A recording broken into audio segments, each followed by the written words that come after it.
तो हेलो प्यारे बच्चों, प्यारे साथियों, आज आपके ज्ञानेंद्र सर आ चुके हैं आपके बीच में क्लास 12th वाले बच्चों का ज्योग्राफी का चैप्टर 5 लेकर के। आज का जो क्लास होगा बहुत मज़ेदार होगा, क्योंकि आज हम लोग कृषि से रिलेटेड बहुत सारे वीवीआई ऑब्जेक्टिव क्लियर करेंगे।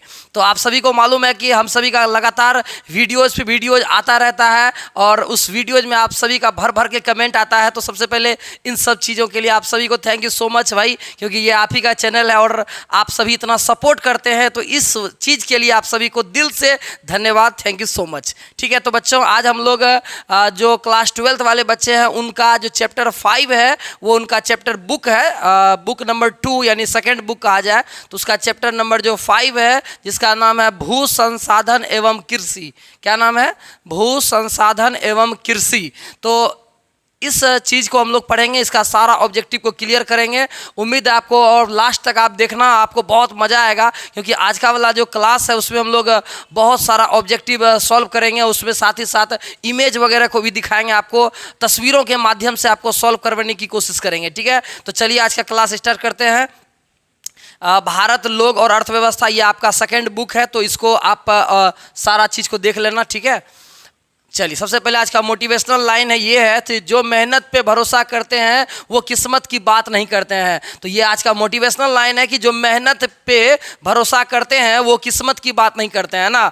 आप सभी को अपने खुद के मेहनत पर भरोसा करना है। आप जितना अधिक अपने मेहनत पर भरोसा करेंगे किस्मत आपका उतना ही साथ देगा। तो सबसे पहले इंपॉर्टेंट चीज़ है हमारा मेहनत। यदि अगर हम लोग अच्छा से मेहनत करेंगे, खूब सारा मेहनत करेंगे, ढेर मेहनत करेंगे तो हमारा रिजल्ट भी अच्छा होगा। यदि अगर हम मेहनत ही नहीं करेंगे, हाथ पे हाथ धरे बैठेंगे और हम लोग सोचेंगे कि मेरा 400 प्लस नंबर आ जाए, तो आएगा जी? नहीं आएगा। तो ये रहा आज का मोटिवेशनल लाइन। आपको खूब मेहनत करना है और ज्ञानेंद्र सर का वीडियो पूरा देखना है। आप लोग वीडियो को पूरा देखिए, आपका तैयारी करवाने की पूरी गारंटी मेरी है। ठीक है, तो चलिए आज का क्लास की ओर चलते हैं। और जो भी बच्चे नए जुड़े हुए हैं मिशन 450 प्लस के तहत जुड़ जाइए आप लोग। ये आपका अपना कोचिंग सेंटर है, माँ काली कोचिंग सेंटर पूर्णिया। और जो नए बच्चे हैं इस चैनल के माध्यम से आप सभी बेहतर तैयारी कर सकते हैं। तो बच्चे जो भी नए जुड़े हुए हैं तो कुछ नहीं करना है, आप सभी ज्ञानेंद्र सर के दिलों में यदि अगर आपको जगह बनाना है तो केवल और केवल सब्सक्राइब करना है। आप एक बार सब्सक्राइब कर लीजिए और आप हमारे इस चैनल के सदस्य बन जाएंगे, मेंबर बन जाएंगे। ठीक है, तो चलिए आज का क्लास स्टार्ट करते हैं। पहला प्रश्न देखिए आपके बीच में आ चुका है, प्यारा सा खूबसूरत सा प्रश्न ये रहा आपका। ठीक है, तो चलिए आप लोग इसको सॉल्व कीजिए तो क्या हो जाएगा, इसका आंसर बताइएगा। तो पहला प्रश्न ये रहा आपके बीच में। तब तक हम पेन और मार्कर वगैरह को एडजस्ट कर लेते हैं। ठीक है, चलिए ये रहा पहला प्रश्न। ठीक है, आप लोग बताइएगा। कहता है किस फसल को उजला सोना कहा जाता है? आप लोग बताइए कौन सी ऐसी इसमें से फसल है जिसको कहा जाता है उजला सोना? सोना है लेकिन उजला है। ठीक है, तो बताइए उजला सोना किस फसल को कहा जाता है? जूट हो जाएगा। ठीक है, जूट, कपास, गेहूं या फिर गन्ना, क्या हो जाएगा इसका आंसर? आप लोग बताइए कि किस फसल को उजला सोना कहा जाता है। आप लोग बताइए इसका आंसर क्या हो जाएगा? किस फसल को उजला सोना कहा जाता है बच्चों? इसका आंसर हो जाएगा कपास हो जाएगा। ऑप्शन नंबर बी हो जाएगा। कपास जो है वो उसको उजला सोना कहा जा सकता है। ठीक है, आप देखिए यहाँ पर तस्वीर में हम आपको कपास दिखाएंगे। कपास क्या होता है ये देखिए, ये रहा आपका कपास। ठीक है, कपास से क्या होता है, क्या कि रुई वगैरह बनता है, इसी से कपास रुई को कहा जाता है। ठीक है, फिर इससे धागा बनता है, धागा से कपड़ा बनता है। तो कपास को कहा जाता है उजला सोना। देखिए ये उजला है और सोने की तरह है, क्योंकि ये सोना जो होता है कीमती होता है। इस प्रकार से कपास भी बहुत कॉस्टली होता है, इसीलिए कपास को कहा जाता है बच्चों उजला सोना कहा जाता है। क्या कहा जाता है? उजला सोना। देखिए इमेज के माध्यम से आप सभी कभी भूलेंगे नहीं, देख सकते हैं यहाँ पर अगला जो है जो भी व्यक्ति है वो कपास का खेती कर रहा है ना। तो ये इस फसल को कहा जाता है बच्चों उजला सोना। ठीक है, आपको याद हो गया होगा। इसी प्रकार से हम लोग नेक्स्ट अगले प्रश्न को देखेंगे। बहुत सारा आज का क्लास में मजा आने वाला है। ठीक है ना, आप सभी को वीडियो को स्किप नहीं करना है, एकदम लास्ट तक देखना है। एग्जाम में एक भी प्रश्न इससे बाहर नहीं रहेगा। ठीक है, चलिए दूसरा प्रश्न ये रहा आपके बीच में कि भारत में हरित क्रांति की शुरुआत किसने की थी? बताइएगा आप लोग कि भारत में हरित क्रांति का जनक जो है किसने भारत में हरित क्रांति को प्रारंभ किया था? ऑप्शन ए में है स्वामीनाथन, बी में है जवाहरलाल नेहरू और सी में है वर्गीज कुरियन या फिर ऑप्शन नंबर डी में है चौधरी चरण सिंह। बताइएगा आप लोग इसका आंसर क्या हो जाएगा कि भारत में हरित क्रांति की शुरुआत किसने की थी? सबसे पहले हम आपको हरित क्रांति के बारे में 2-4 लाइन बता देते हैं। ठीक है, तो हरित क्रांति जो होता है वह क्या है कि भारत में खेती से रिलेटेड है, कृषि से रिलेटेड है। एक्चुअली हुआ क्या था कि जब हमारे देश में, ठीक है, जब अपने देश में अंग्रेज यहाँ से चले गए तो भारत में क्या हो गया कि अनाज की बहुत बड़ी कमी हो गई थी। इस अनाज की कमी को ख़त्म करने के लिए भारत की जो सरकार है इसने क्या किया, हरित क्रांति वाला सिस्टम को लाया। और इस हरित क्रांति वाले सिस्टम को लाए भारत के जो व्यक्ति थे उनका नाम था स्वामीनाथन। क्या नाम था? स्वामीनाथन। तो स्वामीनाथन ने हरित क्रांति को लाया और इस हरित क्रांति के तहत बहुत ज़्यादा पैदावार को बढ़ाने के लिए किसानों का मदद किया गया कि किसान को किस तरीका से हेल्प किया जाए, उसको बढ़िया बढ़िया खाद बीज दिया जाए, उसको सिंचाई में मदद किया जाए। तो किसान का कहा जाए तो हरित क्रांति के तहत किसान का प्रॉपर रूप से अच्छे से मदद किया गया, ताकि चूंकि किसान तो हमारे देश के अन्नदाता हैं, अगर किसान ही नहीं रहेंगे तो फिर हम लोग कहाँ से रहेंगे। तो हरित क्रांति के तहत किसान को बहुत बड़ा मदद किया गया और ये सारा का सारा माइंड था स्वामीनाथन का। स्वामीनाथन ने ही भारत में हरित क्रांति को लाया ताकि किसानों का मदद हो सके, किसानों का मदद हो सके, इसी को बोला गया हरित क्रांति। ठीक है बच्चों, तो हरित क्रांति के बारे में आपने अभी जान लिया कि भारत में हरित क्रांति किसने लाया, तो स्वामीनाथन ने लाया।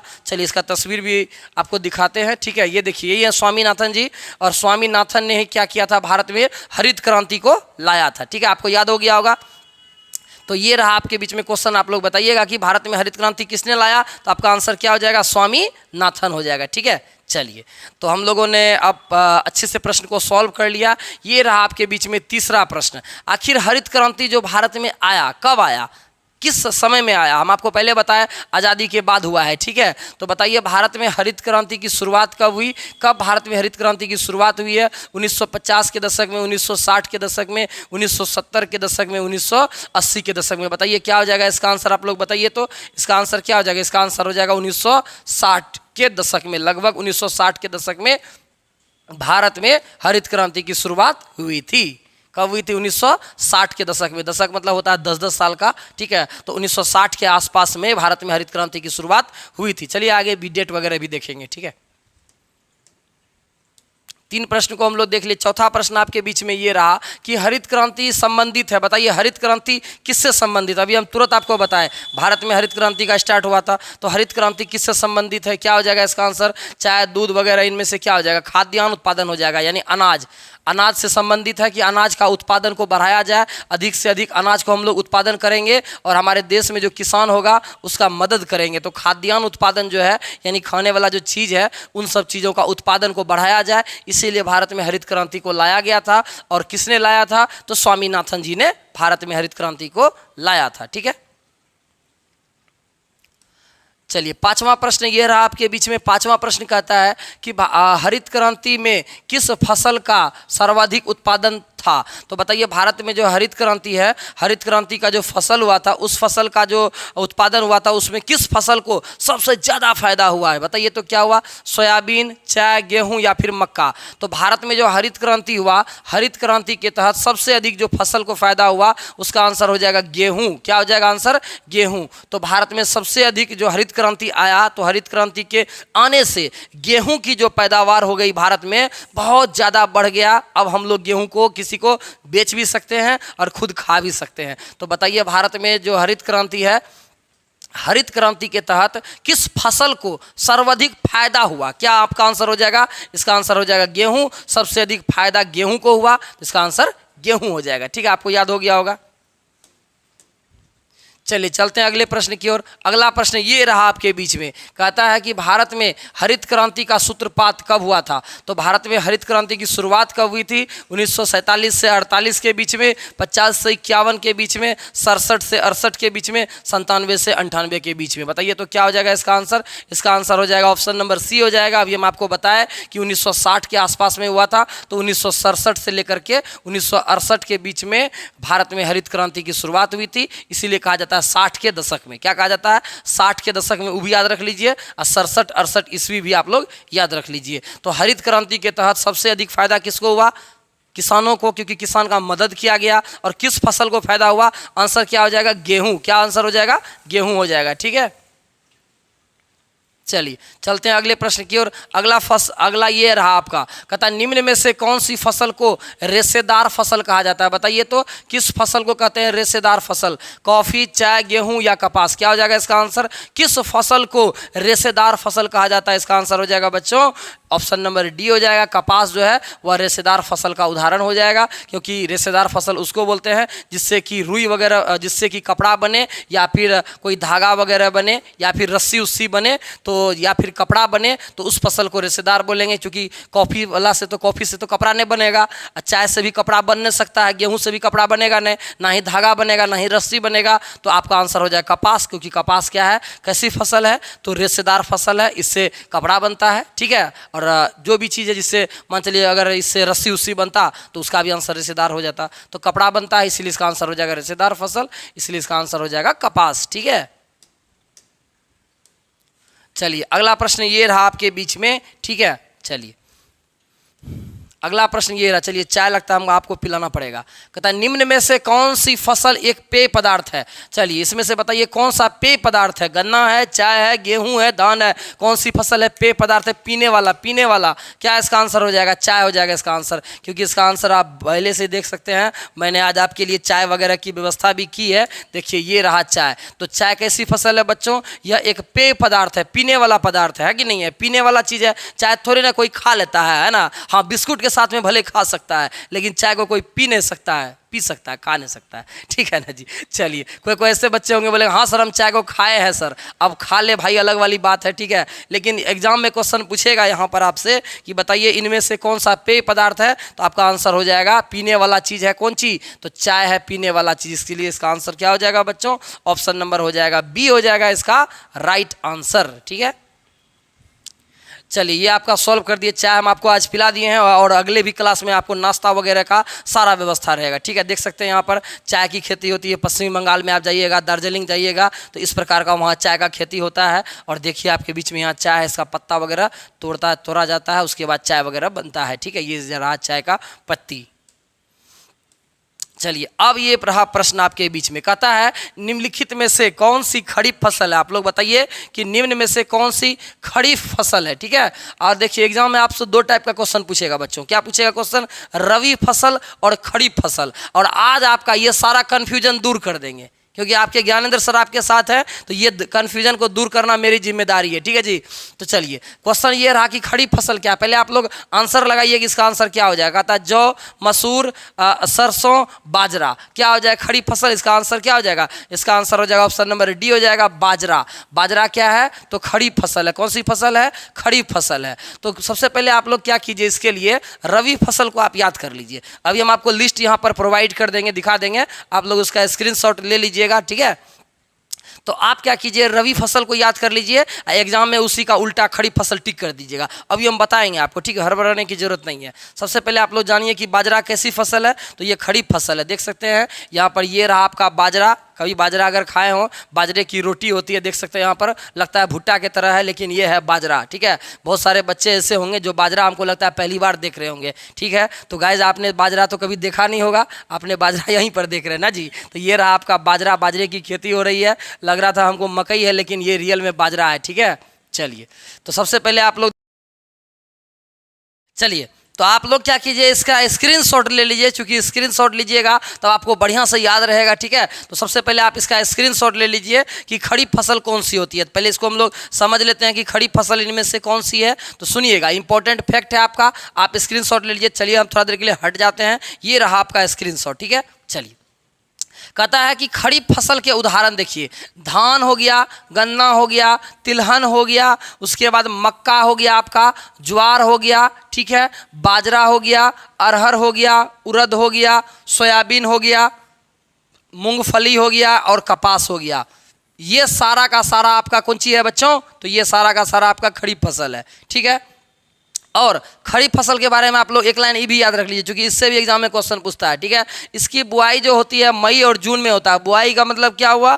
बुआई का मतलब हुआ लगाते हैं, ठीक है, गर्मी में लगाते हैं। बुआई हो गया मई और जून में। मई और जून में कितना गर्मी रहता है, तो मई और जून में लगाते हैं। अगस्त सितंबर यानी कहा जाए मोटा मोटी ठंडी के समय में आ जाएगा, ठीक है।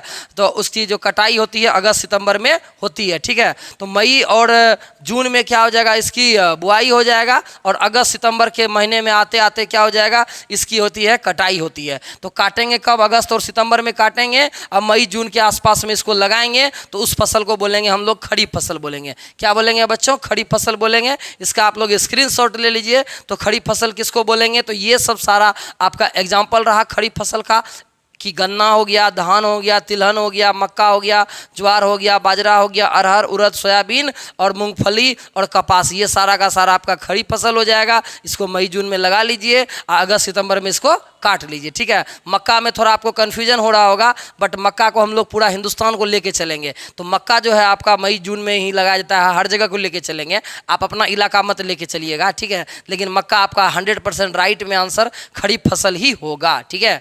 तो ये सारा का सारा खड़ी फसल है, आप लोग इसको याद कर लीजिएगा, ठीक है।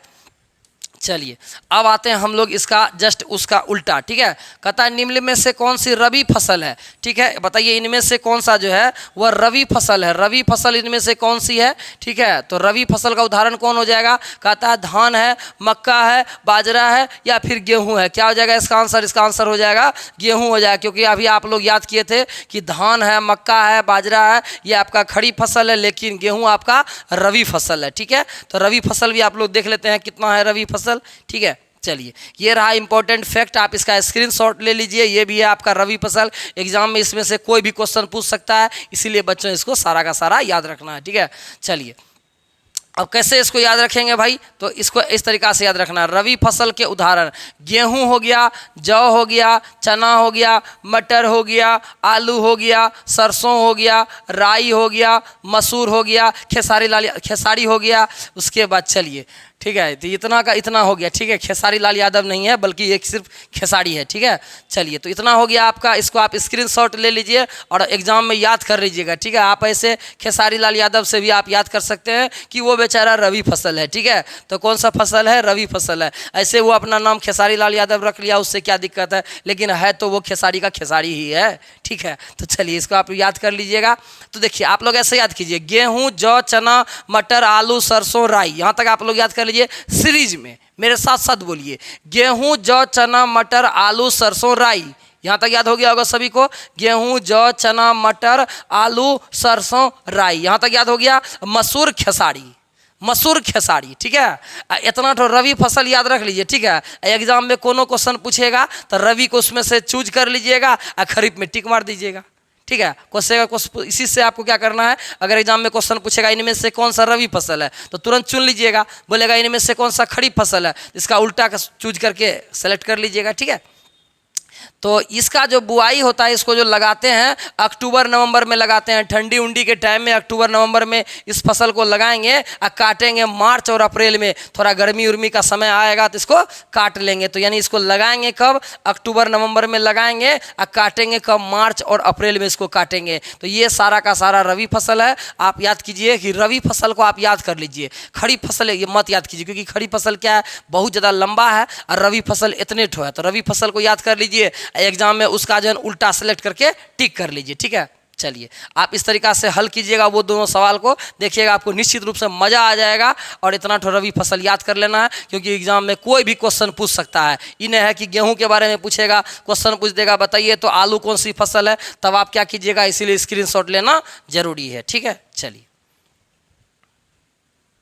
ये रहा, स्क्रीनशॉट ले लीजिए। चलिए अब है यहाँ से क्वेश्चन, अब हम लोग खेती करेंगे और इसमें जानेंगे कि सोयाबीन सबसे ज़्यादा कहाँ होता है। बताइए बच्चों कि सोयाबीन जो है, वो जो सोयाबीन जो फसल आप लोग जो खाते हैं, सोयाबीन बहुत ताकत मिलता है सोयाबीन खाने में। तो सोयाबीन जो है वो भारत में सबसे ज़्यादा कहाँ होता है, आप लोग बताइए। भारत में सबसे ज़्यादा सोयाबीन कहाँ होगा? कहता है बिहार में, मध्य प्रदेश में, उत्तर प्रदेश में या फिर हरियाणा में। तो सोयाबीन सबसे अधिक कहाँ होगा? तो इसका आंसर हो जाएगा ऑप्शन नंबर बी हो जाएगा, मध्य प्रदेश। क्या हो जाएगा मध्य प्रदेश। तो ये रहा आपका मध्य प्रदेश। तो मध्य प्रदेश में आपका सोयाबीन होता है सबसे अधिक, मध्य में हो गया, बीच से याद रख लीजिएगा मध्य प्रदेश। तो मध्य प्रदेश में सबसे अधिक प्रदेश होगा सोयाबीन। कहा भी गया है सोया प्रदेश मध्य प्रदेश, याद रख लीजिएगा सोया प्रदेश, जो सोया प्रदेश मध्य प्रदेश, ठीक है। तो सोयाबीन सबसे अधिक कहाँ होगा बच्चों? मध्य प्रदेश में इसका सबसे अधिक सोयाबीन का उत्पादन होता है और सोयाबीन में सबसे अधिक प्रोटीन होता है। आप लोग सोयाबीन बहुत खाइए, ठीक है, और प्रोटीन एकदम जम के लीजिए, तब ना पढ़ने में ज्ञानेंद्र सर का क्लास देखने में मजा आएगा, ठीक है। तो सोयाबीन आपको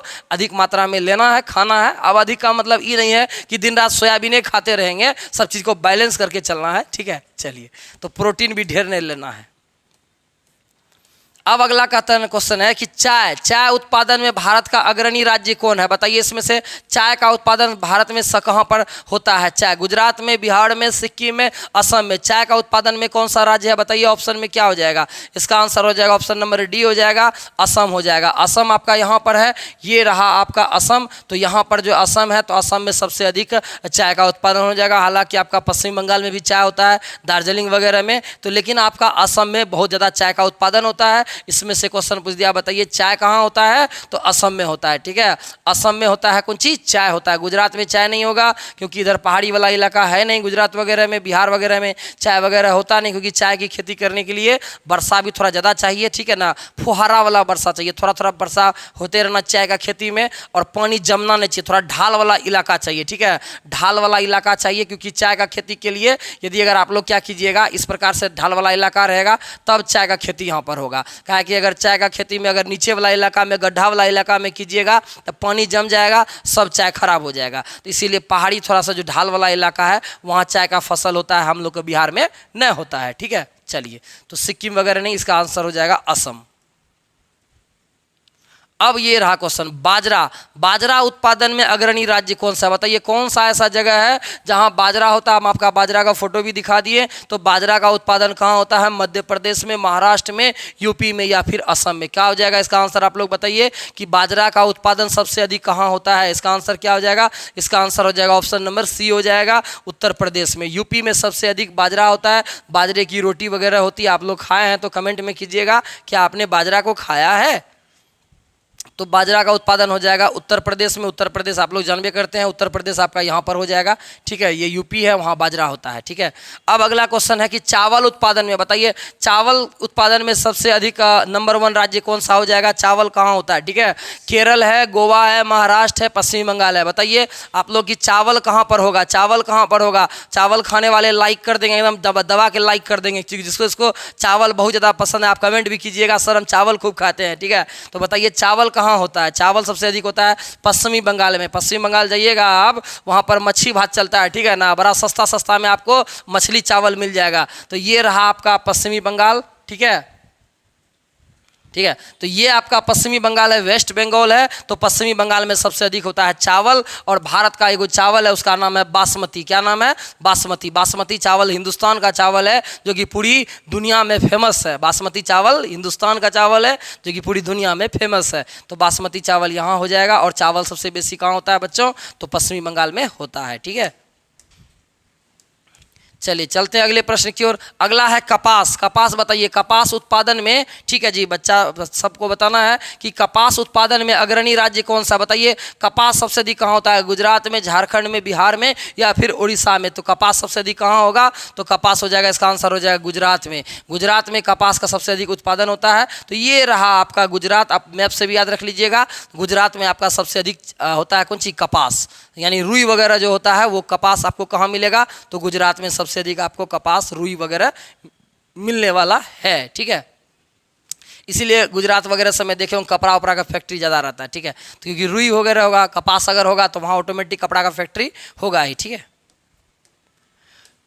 चलिए 16वां प्रश्न ये रहा, बताइए गन्ना सबसे अधिक कहाँ होता है? गन्ना, गन्ना जानबे करते हैं आप लोग, केतारी जिसको आप लोग बोलते हैं। गन्ना छठी मैया का पूजा में आप लोग गन्ना का इस्तेमाल करते होंगे, चीनी वगैरह बनता है, ठीक है। तो गन्ना वगैरह जो है, गन्ना सबसे अधिक भारत में कहाँ होता है? बताइए कहाँ पर सबसे अधिक गन्ना होगा? कहता है हरियाणा में, पंजाब में, महाराष्ट्र में, उत्तर प्रदेश में। बताइए गन्ना सबसे अधिक कहाँ होगा? गन्ना सबसे अधिक हो जाएगा उत्तर प्रदेश में। यूपी में सबसे अधिक गन्ना होगा। तो ये रहा बच्चों आपका यूपी। तो उत्तर प्रदेश में सबसे अधिक गन्ना होगा, ठीक है। उत्तर प्रदेश में सबसे अधिक क्या होगा? होगा गन्ना केतारी। अगर आपको खाना है तो आप चले जाइए सीधा का सीधा यूपी, वहाँ पर आप गन्ना खाइए, केतारी खाइए, एकदम जम के खाइए, ठीक है। अब अगला रहा ज्वार। कहता है ज्वार, ज्वार उत्पादन में अग्रणी राज्य कौन सा है? बताइए ज्वार उत्पादन में सबसे अग्रणी राज्य कौन है? कहता है महाराष्ट्र है, उड़ीसा है, गोवा है या फिर मेघालय है। तो ज्वार का उत्पादन में सबसे अग्रणी राज्य कौन सा हो जाएगा? आप लोग बताइएगा कि ज्वार उत्पादन में अग्रणी राज्य कौन सा हो जाएगा? महाराष्ट्र, उड़ीसा, गोवा या फिर मेघालय। सबसे पहले आप लोग जान लीजिए कि ज्वार होता क्या है। तो ये रहा आपका ज्वार। देखिए आपका एकदम इस प्रकार से खेती होता, लगेगा आपको धान की तरह, लेकिन इस प्रकार से एकदम एकदम ऐसे से रहेगा, ठीक है। तो ये रहा आपका ज्वार। तो सबसे अधिक ज्वार का उत्पादन कहाँ होता है? आप लोग बच्चों बताइएगा, कमेंट में कीजिए कि ज्वार कहाँ होगा, ठीक है। चलिए बताइए बताइए इसका आंसर क्या होगा। तब तक आप लोग सोच लिए होंगे ज्वार उत्पादन में सबसे नंबर 1 राज्य कौन सा हो जाएगा? तो इसका आंसर हो जाएगा महाराष्ट्र। तो महाराष्ट्र में सबसे अधिक ज्वार का उत्पादन होता है। तो ज्वार उत्पादन में अग्रणी राज्य कौन सा हो जाएगा? महाराष्ट्र हो जाएगा। क्या आंसर हो जाएगा? महाराष्ट्र, ठीक है बच्चों। चलिए चलते हैं अगले प्रश्न की ओर। अगला प्रश्न ये रहा आपके बीच में। कहता निम्न में से कौन जूट कहता जूट उत्पादन में अग्रणी राज्य कौन सा है? बताइए जूट मतलब हो गया पटवा वगैरह सब, ठीक है। तो जूट उत्पादन राज्य कौन सा है? कहाँ पर सबसे अधिक जूट का उत्पादन होता है? कहता तमिलनाडु में, कर्नाटक में, असम में, पंजाब में। तो जूट का उत्पादन सबसे अधिक कहाँ होता है? आप लोग बताइए जूट का उत्पादन कहाँ हो जाएगा? इसका आंसर आप लोग बताइएगा। इसका आंसर हो जाएगा ऑप्शन नंबर सी हो जाएगा, असम में। क्या हो जाएगा? असम में, ठीक है। तो इसमें ऑप्शन के अनुसार हम लोग असम में टिक करेंगे। तो कहता जूट का उत्पादन में कौन सा है? तो असम हो जाएगा, ठीक है। चलिए इसका हम आपको थोड़ा सा और भी इसके बारे में बताते हैं, जूट के बारे में। चलिए इसको आप लोग याद रखिए। देखिए जूट का उत्पादन में जो है, जूट उत्पादन में जो आपका अग्रणी राज्य है वह हो जाएगा आपका पश्चिमी बंगाल। पश्चिमी बंगाल जो है वह जूट के उत्पादन में नंबर 1 है। यदि अगर एग्जाम में पश्चिमी बंगाल नहीं रहेगा तब इसका आंसर हो जाएगा असम हो जाएगा। क्या आंसर हो जाएगा? असम। तो आपका ऑप्शन में क्या था? पश्चिमी बंगाल तो था नहीं, इसीलिए हम क्या किए? इसका आंसर असम टिक किए। लेकिन आप लोग याद रखिएगा बच्चों कि एग्जाम में कि जूट का उत्पादन में नंबर 1 राज्य अगर कोई आपसे पूछे तो आपका आंसर हो जाएगा पश्चिमी बंगाल। और ऑप्शन में पश्चिमी बंगाल नहीं था, इसीलिए हमने क्या किया? पश्चिमी बंगाल को कट करके असम में टिक कर दिया। तो बताइए आप लोग जूट का उत्पादन में नंबर 1 कौन हो जाएगा? पश्चिमी बंगाल हो जाएगा। बट ऑप्शन में पश्चिमी बंगाल तो था नहीं, इसीलिए इसका आंसर हम लोग क्या किए? असम को टिक किए। देखिए है ना। अब आप लोग बताइए अगर एग्जाम में इसमें क्वेश्चन रहता पश्चिमी बंगाल, अगर कहीं रहता वेस्ट बंगाल, तो इसका आंसर हम क्या टिक करते? पश्चिमी बंगाल। लेकिन देखिए तो कहीं पश्चिमी बंगाल है नहीं है, इसीलिए इसका आंसर क्या हो जाएगा? असम हो जाएगा, क्योंकि ऑप्शन में पश्चिमी बंगाल नहीं है। यदि अगर पश्चिम बंगाल रहता तो उसका आंसर क्या होता? पश्चिमी बंगाल, ठीक है। तो आप लोग इसका स्क्रीनशॉट अवश्य रख लीजिएगा, आपको काम आएगा, ठीक है। चलिए अब चलिए ये रहा। कहता भारत में गेहूं उत्पादन में अग्रणी राज्य कौन सा? बताइए कहाँ पर सबसे अधिक गेहूं का उत्पादन होता है? गेहूं के लिए आप कहाँ फेमस है? मध्य प्रदेश में, पंजाब में, हरियाणा में या फिर उत्तर प्रदेश में? गेहूं आपको कहाँ हो जाएगा सबसे अधिक? तो गेहूं इसका आंसर हो जाएगा ऑप्शन नंबर डी हो जाएगा, यूपी में, क्योंकि यूपी में सबसे अधिक गेहूँ का उत्पादन होता है, ठीक है। तो आप लोग यूपी के बारे में जानबे करते हैं। आपको अगर गेहूँ का जरूरत पड़ेगा तो आप यूपी चल जाइएगा, सस्ता में मिल जाएगा, ठीक है। चलिए कहता है कपास उत्पादन का सबसे महत्वपूर्ण क्षेत्र कौन सा है? कपास के बारे में नहीं पूछा, कपास उत्पादन का महत्वपूर्ण क्षेत्र मतलब हो गया एरिया। किस एरिया में कपास का उत्पादन ज़्यादा होता है? दक्कन में या फिर उत्तरी क्षेत्र में, उत्तर पूर्वी क्षेत्र में या फिर पूर्वी क्षेत्र में? क्या इसका आंसर हो जाएगा? इसका आंसर हो जाएगा ऑप्शन नंबर ए हो जाएगा, दक्कन क्षेत्र। दक्कन क्षेत्र में सबसे अधिक कपास का उत्पादन होता है। तो आपको कपास का उत्पादन के लिए दक्कन क्षेत्र चाहिए, यानी गुजरात वगैरह का जो इलाका है वो कपास के उत्पादन में नंबर 1 राज्य हो जाएगा, ठीक है। तो दक्कन क्षेत्र हो जाएगा सबसे अधिक कपास वाला क्षेत्र। चलिए अगला क्वेश्चन है 21वां प्रश्न कहता है झूमिंग कृषि जो होता है वह कहाँ होता है? झूम कृषि, ठीक है। इसका क्वेश्चन हो गया कि झूम खेती कहाँ होता है, ठीक है। उत्तर प्रदेश में, पंजाब में, बिहार में या फिर असम में? तो बताइए झूम की खेती कहाँ होती है बच्चों? इसका आंसर हो जाएगा ऑप्शन नंबर डी हो जाएगा, असम में। असम में सबसे अधिक होती है झूम की खेती। झूम की खेती कैसे होती है आप लोग जानिए। इसमें क्या होता है? सबसे पहले एक जगह खेती करता है लोग। इसमें क्या करता है? यहाँ खेती किया और यहाँ पर खेती करने के बाद क्या होता है? कुछ दिन तक खेती यहाँ किया और उसके बाद क्या होगा कि यहाँ पर खेती करने के बाद यहाँ पर बहुत दिन तक खेती कर लिया। अब वो नए जगह की तलाश में जाता है, अब यहाँ जाके खेती करेगा, ठीक है। अब यहाँ खेती करेगा और यहाँ पर क्या करेगा? जो पुराने जगह पर खेती करता है इसको क्या करता है? थोड़ा जला देता है, ठीक है। जला दिया, इसको आग लगा दिया, थोड़ा सा इसको छोड़ दिया, परती छोड़ दिया। अब खेती कहाँ करेगा? यहाँ पर खेती करेगा, ठीक है। अब उसके बाद क्या होगा? कुछ दिन के बाद फिर इधर खेती करेगा, ठीक है, फिर उसका इधर खेती करेगा, तो लास्ट में घूम फिर के कुछ दिन के बाद यहाँ आएगा खेती करने के लिए। यानी झूम बराबर झूम, ठीक है, यानी झूम झूम के खेती करेगा तो कहाँ करेगा? असम में। तो असम में क्या होता है? झूम झूम के खेती करता है, आज यहाँ कल यहाँ कल यहाँ, ये हो गया, ठीक है।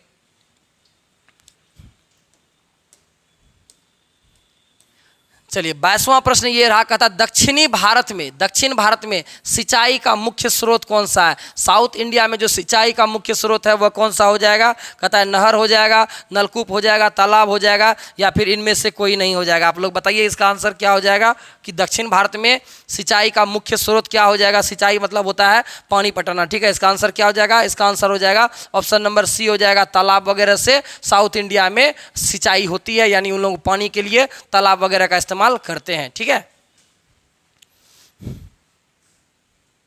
चलिए अगला प्रश्न रहा, निम्नलिखित में से कौन सी रोपण फसल है? कहता है गेहूं, चाय, कोको, या फिर मक्का, या फिर राई। तो क्या हो जाएगा? इनमें से कौन सी रोपण फसल है? आप लोग बताइएगा। इसका आंसर हो जाएगा चाय और कोको। कोको का मतलब होता है कॉफ़ी, कोको मतलब क्या हो जाएगा? कॉफ़ी हो जाएगा। तो चाय और कॉफ़ी क्या है? यह एक रोपण फसल है। कौन सी फसल है?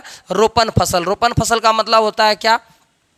एक बार आप लगा दीजिए, ठीक है, एक बार लगा दीजिए और इससे बार बार फसल खाते रहिए, इस फसल को बोलेंगे रोपण फसल, ठीक है। यानी कि एक बार आप खेती कर लीजिए, अब बार बार उस खेत से पैसा कमाते रहिए, उसको बोलेंगे रोपण फसल। आप कहिएगा सर गेहूं को एक बार लगाइएगा, काट लीजिएगा तो फिर दोबारा थोड़े ना गेहूं वहाँ हो जाएगा। तो यानी इसका खेती एक बार होता है और इसका खेती उसी खेत से बार बार इनकम आते रहेगा, तो वो हो गया आपका रोपण फसल। मक्का है, मकई लगाइएगा, एक बार लगाइएगा काट लीजिएगा, फिर राई लगाइएगा, उसको भी एक बार लगाइएगा काट लीजिएगा। तो ये सब रोपण फसल नहीं है, तो आपका आंसर हो जाएगा ऑप्शन नंबर बी हो जाएगा। तो रोपण फसल कौन सा है? चाय और कॉफी वगैरह रोपण फसल हो जाएगा, ठीक है।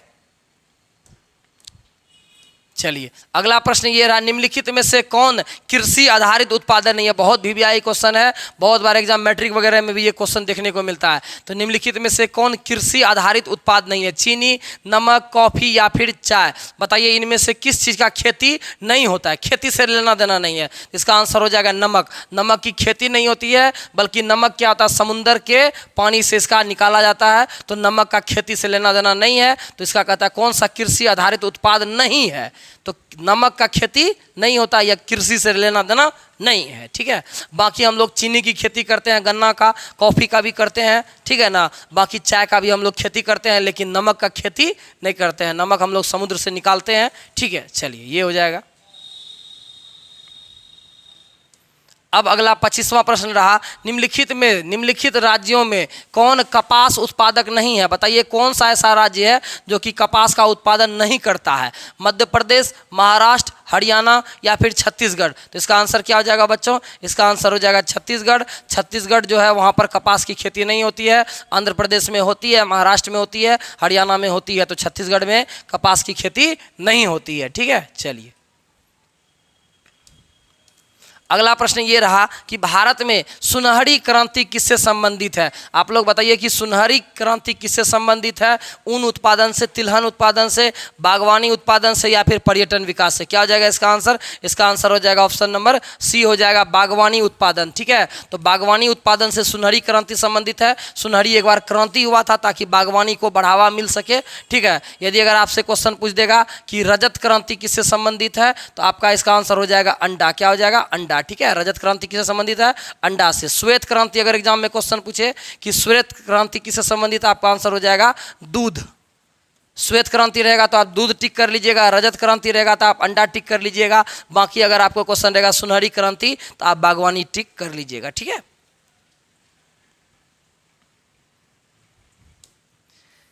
चलिए कहता है शुष्क कृषि जो है, शुष्क कृषि में निम्न में से कौन सी फसल नहीं बोई जाती है? बताइए शुष्क खेती जो होता तो उस शुष्क खेती में कौन सी फसल नहीं लगाई जाती है? रागी, ज्वार, मूंगफली या फिर गन्ना? क्या हो जाएगा इसका आंसर? इसका आंसर हो जाएगा ऑप्शन नंबर बी हो जाएगा, ज्वार। ज्वार की जो खेती होती है, कहता है शुष्क कृषि में निम्न में से कौन सी फसल नहीं बोई जाती है? तो शुष्क कृषि में ज्वार का उत्पादन नहीं होता है, तो नहीं बोला, तो ज्वार का उत्पादन इसमें नहीं होता है, ठीक है।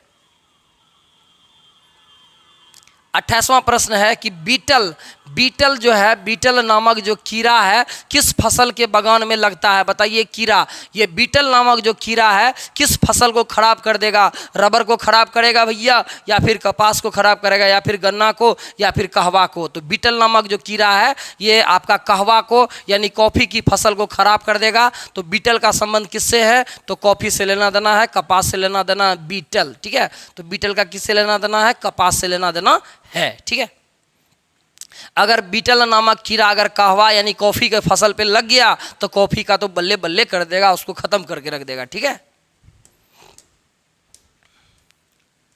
29वां प्रश्न कहता है कि उत्तर पूर्वी भारत में स्थानांतरित कृषि को प्रथा को क्या कहा जाता है? लदान कहा जाता है, मिल्पा कहा जाता है, रोका कहा जाता है, या फिर झूम कहा जाता है? बताइए इसका आंसर क्या हो जाएगा? इसका आंसर हो जाएगा ऑप्शन नंबर डी हो जाएगा, झूम खेती। हम आपको अभी तुरंत बताया कि स्थानांतरित कृषि का मतलब क्या होता है? एक बार खेती यहाँ कीजिए, फिर दूसरा बार यहाँ कीजिए, तीसरा बार यहाँ, तीसरा बार यहाँ। इसको आप लोग स्थानांतरित कृषि भी कह सकते हैं, नहीं तो इसको झूम झूम झूम झूम कृषि भी कह सकते हैं। ठीक है, तो झूम खेती किसको बोलेंगे? स्थानांतरित कृषि को हम लोग बोलेंगे झूम की खेती। ठीक है, चलिए अगला प्रश्न है कि किस फसल की खेती में बुआई के समय में कम तापमान चाहिए, कम टेम्परेचर चाहिए? किस फसल की खेती को करने के लिए कम टेम्परेचर चाहिए? आप लोग बताइए क्या हो जाएगा इसका आंसर? इसका आंसर हो जाएगा ऑप्शन नंबर ए हो जाएगा, गेहूं। गेहूं की खेती के लिए कम टेम्परेचर चाहिए, यानी थोड़ा ठंडा चाहिए गेहूं की खेती को करने के लिए। ठीक है, तो कम टेम्परेचर चाहिए, कम तापमान चाहिए गेहूं की खेती को करने के लिए।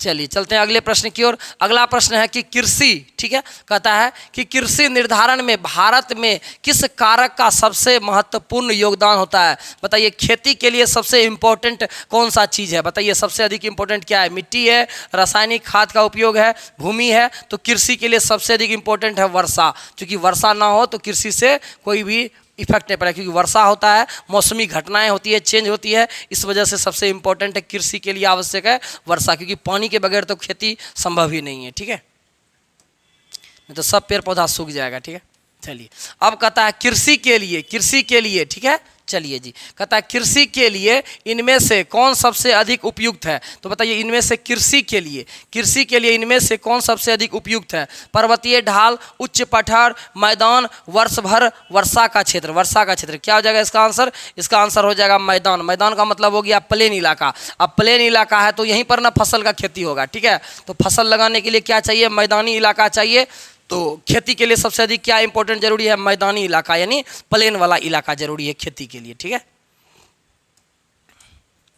चलिए 33वां प्रश्न कहता है किस फसल की खेती पहाड़ी ढालों पर ही खेती होती है? कौन सी खेती के लिए पहाड़ी इलाका चाहिए? चाय चाहिए, गन्ना चाहिए, कपास चाहिए, या फिर जूट चाहिए? तो बताइए, तो आपका आंसर क्या हो जाएगा? किस फसल की खेती के लिए पहाड़ी ढाल चाहिए? तो इसका आंसर हो जाएगा ऑप्शन नंबर ए हो जाएगा, चाय। चाय की खेती के लिए आपको हम अभी तुरंत बताए थे कि चाय की खेती करने के लिए आपको पहाड़ी वाला इलाका चाहिए, चूँकि चाय का खेती यदि अगर आप मैदानी इलाका में कीजिएगा, पानी जम जाएगा तो चाय का खेती नहीं होगा। तो पहाड़ी वाला जो इलाका होता है वहाँ चाय की खेती सर्वाधिक होती है। ठीक है, इसको तो हम आपको समझा भी दिए हैं पहले ही। अब अगला रहा, कहता है वल्लाम कानी यानी नौका दौड़ जो होता है वह संबंधित है कहाँ पर? सबसे अधिक जो होता है नौका दौड़ संबंधित है, नाव का रेस। ठीक है ना, पनिया जहाज होता है वो नाव का रेस चलता है, कहाँ पर सबसे अधिक हो जाएगा? बताइए, तो इसका आंसर क्या हो जाएगा? इसका आंसर हो जाएगा ऑप्शन नंबर ए हो जाएगा, केरल। क्योंकि यदि अगर आप केरल जाइएगा तो वहाँ वेम्बानाड झील है, वेम्बानाड झील में सबसे अधिक जो होता है वल्लाम कानी यानी नौका दौड़ होता है। कहाँ पर होता है बच्चों? तो केरल में होता है नौका दौड़। नाव का दौड़ कहाँ होता है? केरल में होता है। चलिए हम आपको दिखाते हैं इसका तस्वीर। ये रहा नौका दौड़। ठीक है, आप लोग मूवी देखे होंगे बागी मूवी में आप लोग देखे होंगे कि इस प्रकार का नौका दौड़ होता है। देखिए एक प्रकार से यहाँ पर बहुत सारा लोग है, यहाँ बैठा हुआ है, यहाँ पर खड़ा है, बैठा हुआ है, अब यहाँ भी है। तो ये झील है, वेम्बानाड झील है, वहाँ पर नाव का दौड़ होता है, रेस लगाता है। ये नाव और ये नाव के बीच में रेस लगेगा, देखते हैं कौन जीतता है। तो ये कहाँ पर होता है? केरल में होता है। ठीक है, तो ये झील का आपको इसका रेस अगर देखना है तो आप चल जाइए केरल, आप यहाँ पर आराम से गाछ पे चढ़ जाइएगा, आराम से इसका जो है ना रेस देखिएगा। ठीक है, आप यहाँ पर चढ़िएगा तो दूर से आपको दिखाई देगा बढ़िया से, लेकिन गिर जाइएगा तो उसका गारंटी हम नहीं लेंगे। ठीक है, तो आप क्या कीजिएगा, यहाँ चल जाइए और अपना आराम से गाछ का धर लीजिए सीट, यहाँ से इस नाव का रेस को देखिए। ये क्या हो रहा है, रेस हो रहा है। क्या हो रहा है, रेस हो रहा है। कहाँ होता है ये रेस बच्चों, तो ये रेस होता है आपका ऑप्शन नंबर ए हो जाएगा, केरल में। इसका नाम है नौका दौड़। क्या नाम है, नौका दौड़, केरल में होता है। ठीक है,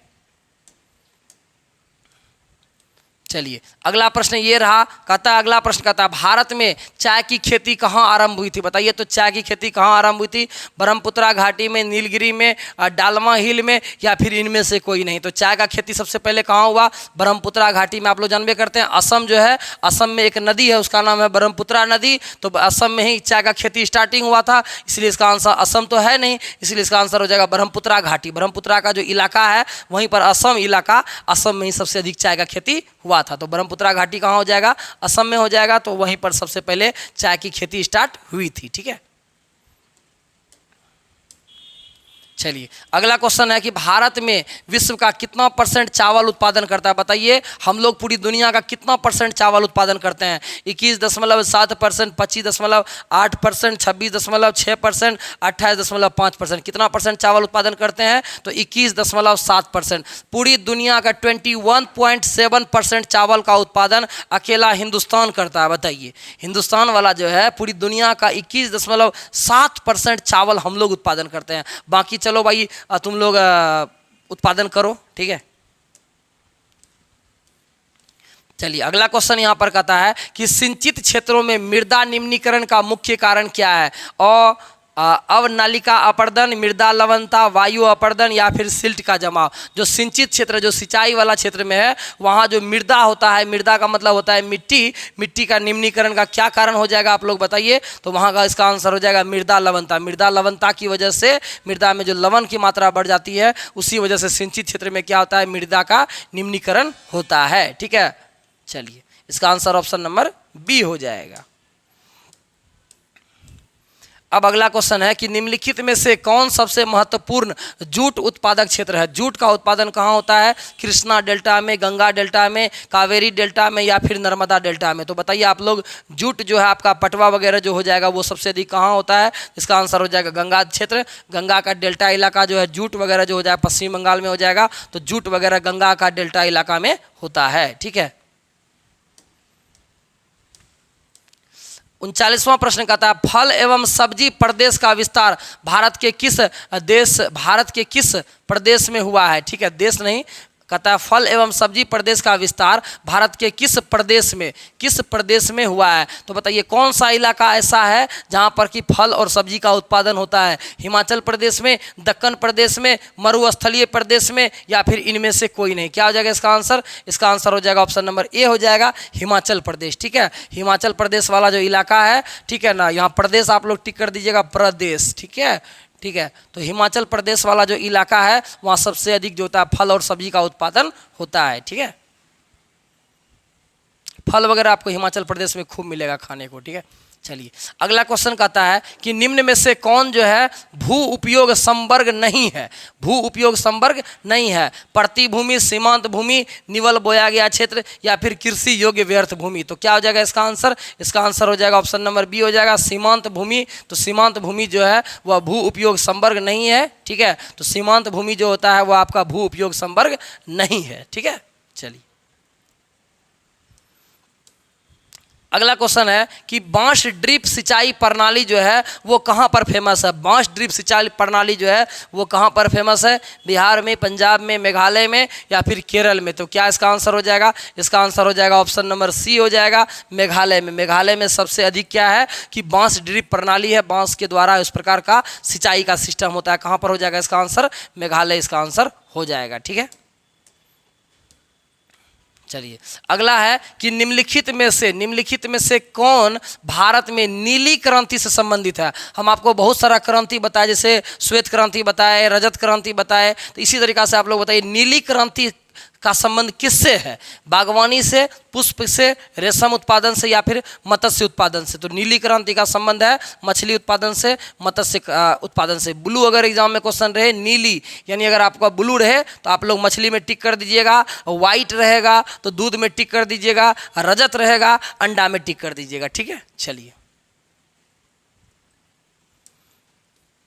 अगला क्वेश्चन ये रहा कि निम्नलिखित में से कौन सा मूंगफली का सबसे बड़ा उत्पादक राज्य है। चलिए भैया, मूंगफली आपको खाना है तो कहाँ जाना पड़ेगा, तो मूंगफली सबसे अधिक कहाँ होता है, गोवा में, महाराष्ट्र में, गुजरात में या फिर बिहार में। सोचिए इसका आंसर क्या हो जाएगा, तब तक हम आपको सोचने का टाइम दिए, बताइए क्या हो जाएगा इसका आंसर। ठीक है, इसका आंसर हो जाएगा ऑप्शन नंबर सी, हो जाएगा गुजरात में। गुजरात में यदि अगर आप जाइएगा तो वहाँ मूंगफली खाइएगा और खूब सस्ता सस्ता में खाइएगा और अपने ज्ञानेंद्र सर के लिए भी लेते आइएगा। तो गुजरात में आप जाइए, मूंगफली अगर आपको खाना है तो गुजरात चल जाइए, मोदी जी का क्षेत्र है मूंगफली। ठीक है,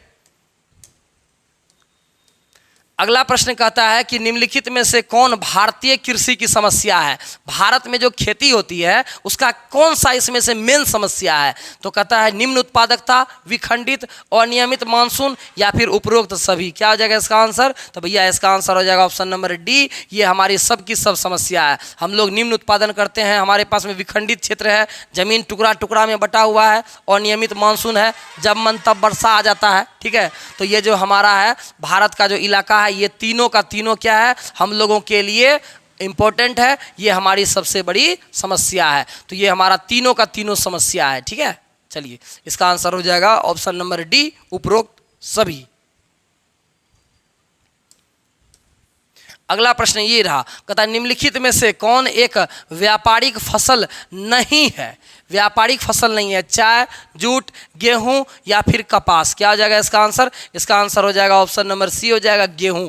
गेहूं जो है वह क्या है, व्यापारिक फसल नहीं है। तो व्यापारिक फसल कौन नहीं है, तो गेहूं नहीं है। देखिए व्यापारिक फसल किसको बोलते हैं, व्यापारिक फसल उसको बोलेंगे जिसका कि हम लोग पैसा से लेना देना है, यानी उसका हम लोग खेती करेंगे लेकिन हमको पैसा खूब चाहिए, मेन पर्पस होना चाहिए मेरा पैसा। तो पैसा के लिए चाय की खेती होती है, चाय थोड़े लोग अपने पीने के लिए उतना बड़ा क्षेत्र में चाय लगा लेगा। और जूट हो गया, जूट पटवा, पटवा कोई खाएगा क्या, बेचने के लिए करता है, तो वो हो गया व्यापारिक फसल। चाय खेती क्यों करता है, बेचने के लिए। कपास, कपास को लोग थोड़े ना सब रुइया को घर में रख लेगा, तो लेकिन हाँ गेहूं का खेती को लोग खाने के लिए भी करता है, तो यह व्यापारिक फसल नहीं है। बाकी यह जो है व्यापारिक फसल है, जूट भी आपका व्यापारिक फसल है, कपास भी आपका व्यापारिक फसल है, लेकिन आपका गेहूँ व्यापारिक फसल नहीं है, यानी बिजनेस वाला फसल नहीं है। ठीक है, चलिए अगला प्रश्न है कि कपास की खेती के लिए सर्वाधिक मिट्टी कौन सी है। बताइए कौन सी ऐसी मिट्टी है जिसमें कि कपास सबसे अधिक होता है, रेगुर मिट्टी में, लेटेराइट मिट्टी में, जलोढ़ मिट्टी में या फिर लाल मिट्टी में। तो बताइए बच्चों, कपास की खेती के लिए सबसे इंपॉर्टेंट मिट्टी कौन सी है, इसका आंसर हो जाएगा रेगुर मिट्टी। रेगुर मिट्टी को ही हम लोग बोलते हैं काली कपासी मृदा। ठीक है, तो कपास की खेती के लिए सबसे अधिक कौन सी मिट्टी है, रेगुर मिट्टी। ठीक है, चलिए इसमें कपास की खेती अधिक होती है।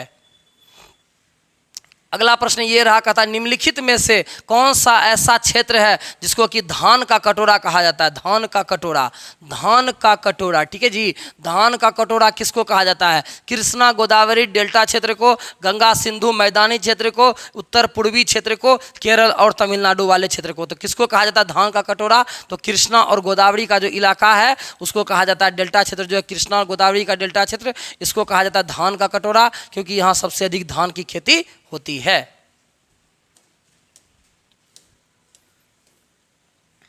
अब अगला है 2015 के एक आंकड़ा के अनुसार चावल के उत्पादन में चीन के बाद विश्व में दूसरा स्थान किस देश का। बताइए 2015 में एक आंकड़ा हुआ था, तो चावल के उत्पादन में चीन के बाद कौन सा ऐसा देश है जो कि चीन के बाद सबसे अधिक चावल का उत्पादन करता है। आप लोग बताइए इसका आंसर क्या हो जाएगा, इसका आंसर क्या होगा, सोचिए तो जरा सा। इसका आंसर हो जाएगा भारत। भारत जो है चावल के उत्पादन में दूसरे स्थान पर है, दूसरे स्थान पर। ठीक है, और जाते हैं आप लोग कि 21% लगभग में चावल उत्पादन भारत करता है, और सबसे अधिक चावल का उत्पादन करता है चीन, और चीन वाला प्लास्टिक का चावल भी बेचता है। लगता है ये लोग प्लास्टिक का भी चावल बना बना करके 1 स्थान पे आ गया है। तो आप क्वेश्चन पूछते हैं आपसे कि बताइए सबसे अधिक चावल का उत्पादन कौन सा देश करता है, तो चीन।